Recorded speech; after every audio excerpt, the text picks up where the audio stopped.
రాష్ట్ర రాజధాని సమగ్ర అభివృద్ధి లక్ష్యంగా బృహత్తర ప్రణాళికకు అనుగుణంగా ప్రభుత్వం అమరావతి నిర్మాణానికి అడుగులు వేసింది. ఎంత వేగంగా ప్రణాళిక చేతికి అందిందో అంతే వేగంగా ఆచరణలో పెట్టేందుకు చర్యలు చేపట్టింది.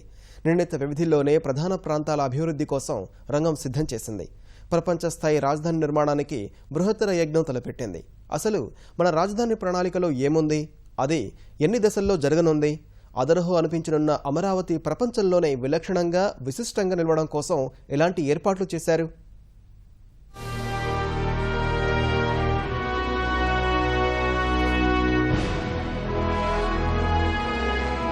Welcome to Andhra Pradesh. ఎటు చూసినా హరితవర్ణ శోభితం, నగరమంతా అలంకరణగా నీలివర్ణ జలహారం. 21వ శతాబ్దపు అద్భుతంగా అమరావతిని తీర్చిదిద్దడంలో ప్రభుత్వం లక్ష్యంగా పెట్టుకున్న మౌలిక స్వరూపమిది. అందుకు అనుగుణంగానే అమరావతి నిర్మాణం 5 దశల్లో పూర్తి చెయ్యాలని సంకల్పంగా పెట్టుకున్నారు. నీరు, పచ్చదనం కలగలసి కళకళలాడే అత్యాధునిక సాంకేతిక పరిజ్ఞానంతో రాజధానికి అన్ని సొబగులు అద్దాలని నిర్ణయించారు. స్విస్ ఛాలెంజ్ పద్ధతిలో సింగపూర్, జపాన్ సంస్థలకు తోడు దేశీయంగా అత్యుత్తమ సంస్థలను రాజధాని నిర్మాణంలో భాగస్వాములు చేయాలనే ఆలోచనతో ముందుకెళుతున్నారు. అన్నీ అనుకూలిస్తే ప్రధాని చేతుల మీదుగా శంకుస్థాపనకు ముందే తొలిదశ భాగస్వాముల్ని ఖరారు చేయాలని ప్రభుత్వం కసరత్తు చేస్తోంది.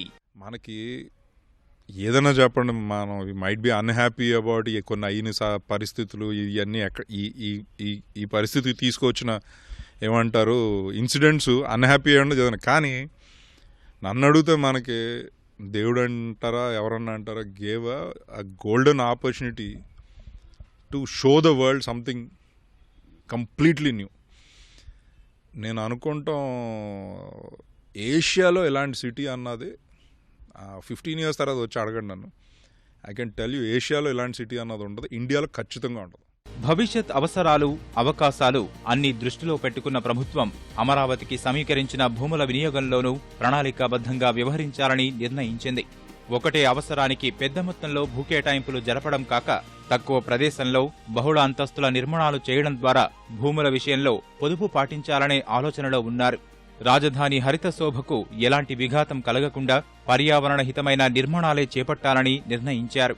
సింగపూర్ ప్రతినిధి బృందం అందించిన బృహత్ ప్రణాళిక ప్రకారం 2019 నాటికి రాజధాని అమరావతి నిర్మాణం మొదటి దశ పూర్తి చేయాలనే కృతనిశ్చయంతో ఉంది ప్రభుత్వం. గర్వకారణానికి ప్రతీకగా నిలవబోతోంది. ప్రజల కోసం, ప్రజల చేత నిర్మించబడుతున్న అమరావతి నిజంగా ప్రజా రాజధానిగా రూపుదిద్దుకుంటోంది. అమరావతి కేంద్ర ప్రాంతంలో మొత్తం 6,50,000 ఉద్యోగాల కల్పన జరుగుతుందని, 1692.36 హెక్టార్లలో 3 లక్షల మంది నివాసం ఉంటారని అంచనా వేస్తున్నారు. అందరికీ ఉపాధి, పచ్చదనం, పరిశుభ్రం, మెరుగైన జీవన ప్రమాణాలు, అంతర్జాతీయ స్థాయి మౌలిక సదుపాయాలు, వనరుల సమర్థ నిర్వహణ, వారసత్వ సంపదకు ప్రాధాన్యమివ్వాలని బృహత్ ప్రణాళికలో పేర్కొన్నారు. మొదటి దశలో పరిపాలనాపరమైన సముదాయాలన్నీ ఒకే చోట తీర్చిదిద్దుతారు. ప్రతిపాదిత రాజధాని అభివృద్ధి ప్రాంత పశ్చిమ భాగం నుంచి దశల వారీగా అమరావతి నిర్మాణం ప్రారంభమవుతోంది. తర్వాత చుట్టూ అవకాశాలు వెల్లువెత్తుతాయి. అమరావతి కన్స్ట్రక్షన్ విషయంలో అంటే ఇప్పుడు సింగపూర్ టెక్నాలజీ కానీ జపాన్ టెక్నాలజీ 2 స్టడీ చేస్తారని తెలిసిందండి నాకు. అట్లాగే ఇంకా వేరే వరల్డ్లో కూడా వేరే కంట్రీస్లో లేటెస్ట్గా ఈ డెవలప్మెంట్స్ ఏమొచ్చినాయి, కన్స్ట్రక్షన్లో అవనివ్వండి, స్పీడ్లో అవనివ్వండి, తర్వాత ఎన్విరాన్మెంటల్ పరంగా ఆలోచించినా కానీ, అట్లాగే యూజర్ ఫ్రెండ్లీగా ఉండటం కానీ, వీటన్నిటిని ఆలోచించి డెఫినెట్గా చేస్తున్నారని ఎక్స్పెక్ట్ చేస్తున్నాను నేను. ఇంకోటి ఏంటంటే ఇప్పుడు ఈ కొత్తగా మనం కడుతున్నారు కాబట్టి ఇది ఒక ఆపర్చునిటీ. ఉన్న సిటీని దాన్ని స్మార్ట్ సిటీగా చేయడం కన్నా కొత్తగా జీరో నుంచి స్టార్ట్ చేస్తున్నారు కాబట్టి ఏ విధంగా ప్లాన్ చేయాలనేది ఈజీగా ఉంటుంది చేయడానికి కొంచెం. ఇప్పుడున్న లింగాయపాలెం గ్రామం మొత్తం అమరావతి నిర్మాణ తొలిదశలోనే వస్తుంది. అక్కడే సచివాలయం, శాసనసభ భవన సముదాయాలు, ఉన్నత న్యాయస్థానం, పరిపాలనా పౌర భవనాలు, వారందరికీ నివాస సముదాయాలు వంటివి ఇందులో ఉన్నాయి. మంత్రుల భవన నిర్మాణాలు ఇక్కడే వస్తాయి. ఈ తొలిదశలో మొత్తం అభివృద్ధి ప్రాంతం 365 హెక్టార్లుగా నిర్ణయించారు. రాజధాని ప్రాంత అభివృద్ధి సంస్థ విస్తీర్ణంలో అది 18%. ఇక్కడ మొత్తం 26,000 మంది నివాసముంటారు.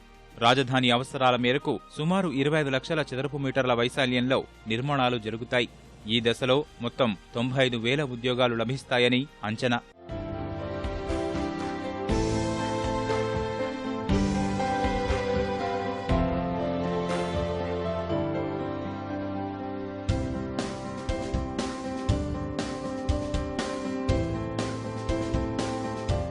రెండో దశ ఇప్పుడున్న ఉద్దండరాయునిపాలెం గ్రామం పరిధిలోకి వస్తుంది. ఇక్కడ వీలైనంత వరకు ఎక్కువ బహుళ అంతస్తుల నిర్మాణాలే చేపడతారు. ఈ ప్రాంత అభివృద్ధికి 306 హెక్టార్లుగా కేటాయించారు. మొదటి దశలానే ఇక్కడ 18% ప్రాంతాన్నే అభివృద్ధి చేస్తారు. 94,000 మంది నివాసముంటారు. ఇక్కడ 43 లక్షల చదరపు మీటర్లలో నిర్మాణాలు చేయాలనేది ఆలోచన. ఈ దశలో 10,000 ప్రభుత్వ ఉద్యోగాలు, 150,000 మందికి ప్రభుత్వేతర ఉద్యోగాలు లభిస్తాయని భావిస్తున్నారు. కృష్ణానదీ తీరం వెంట ప్రత్యేక ఉద్యానవనాల అభివృద్ధి చేసేది ఈ దశలోనే. ప్రణాళిక ప్రకారం చెప్పాలంటే కేంద్ర రాజధానిలోనే ఇది కీలక ప్రాంతం. పరిపాలనా సముదాయాలు ఆనుకొని దిగువన వచ్చే ఈ దశ అత్యధిక సాంద్రత కలిగి 50% వాణిజ్య అవసరాలకే కేటాయిస్తారు. మూడో దశలో ప్రధానంగా దృష్టి పెట్టే అంశాలు వాణిజ్య, వ్యాపార కేంద్రాల సమూహాల అభివృద్ధి. ఇందులో భాగంగా 303 హెక్టార్లు అంటే 18% ప్రాంతం అభివృద్ధి చేస్తారు. ఈ దశలో 7,000 ప్రభుత్వ, 1,45,000 ప్రభుత్వేతర ఉద్యోగాలొస్తాయని అంచనా. ఇక్కడ 99,000 మందికి నివాసాలు అందుబాటులో ఉంటాయి. మొత్తం 44 లక్షల చదరపు మీటర్లలో నిర్మాణాలు చేపడతారు. డౌన్ టౌన్ గా పిలిచే ఈ ప్రాంతంలో బిజినెస్ పార్కులు అభివృద్ధిలోకి తెస్తారు. 4వ దశ కింద 11% భూమి అభివృద్ధి చేస్తారు. 29,000 మందికి నివాసాలు ఏర్పాటు చేస్తారు. ఇది పూర్తి వాణిజ్య ప్రాంతంగా గుర్తిస్తారు. నదీ తీరం వెంట నిర్మించే భారీ వంతెన ద్వారా నగరంలోకి అడుగుపెట్టే వారికి అమరావతి సామర్థ్యం తెలియజేసేలా ఇక్కడి నిర్మాణాలుంటాయి. ఈ దశతో కేంద్ర రాజధాని ప్రాంతంలో అత్యంత రద్దీ ప్రాంతాల అభివృద్ధి ఓ కొలిక్కి వస్తుంది. నగరంలో ఏర్పాటు చేయాలని అనుకుంటున్న చిత్తడి నేలల ఉద్యానవనం వచ్చేది ఈ ప్రాంతంలోనే. వాటన్నింటి ద్వారా 4వ దశ రాజధానికి ముఖద్వారంగా వాణిజ్య కేంద్రానికి అనువుగా ఉండబోతోంది. ఇక్కడి రహదారులు, ప్రజా రవాణా వ్యవస్థకు, భారీ వాహనాల రాకపోకలకు అనువుగా సువిశాలంగా తీర్చిదిద్దుతారు. సుమారు 3.3 లక్షల చదరపు మీటర్ల విస్తీర్ణంలో నిర్మాణాలు చేపడతారు.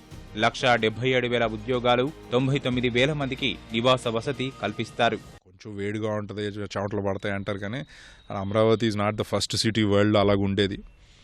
And it will not be the only city. People live in అలాంటి చోట్ల చాలా చోట్ల ఉంటున్నారు. మన జనవరిలో బాస్టన్లో ఉంటే 6 అడుగులు స్నో పడ్డది ఒక రాత్రి. సో అలాంటప్పుడు మీరు అక్కడ కూడా ఉంటున్నారు కదా. బాస్టన్ ఎంత ఇది అయ్యింది, 200 సంవత్సరాల క్రితం బాస్టన్లో ఉండింది. సో అట్లాగే నేను అనుకుంటా Amaravati will be the city of the future, doubt లేదు నాకు దాంట్లో. ఛాలెంజ్ ఏమవుతుందంటే ఇండియాకి అమరావతిని చూసిన తర్వాత నెక్స్ట్ సిటీలు ఇలా కట్టాలంటే అలాగా, ఎందుకంటే ఇలాగే కట్టాల్సి వస్తుంది. చివరిదైన 5వ దశలో మిగిలిన వాటికంటే భారీ మొత్తంలో 35% భూమి అభివృద్ధి జరుగుతుంది. 594 హెక్టార్లలో సుమారు 33.5 లక్షల చదరపు మీటర్ల విస్తీర్ణంలో నిర్మాణాలు చేపడతారు. 1,13,000 ఉద్యోగాలు కల్పించాలని సంకల్పం. 50,000 నివాస సముదాయాలుంటాయని అంచనా. ఇందులో ముఖ్యంగా కృష్ణానది అభిముఖంగానే అభివృద్ధిపై దృష్టి పెడతారు. ద్వీప సముదాయాల్ని తీర్చిదిద్దుతారు. కన్వెన్షన్ సెంటర్లు, క్రీడా మైదానాలు, వాణిజ్య సముదాయాలు ప్రత్యేక ఆకర్షణగా నిలుస్తాయి.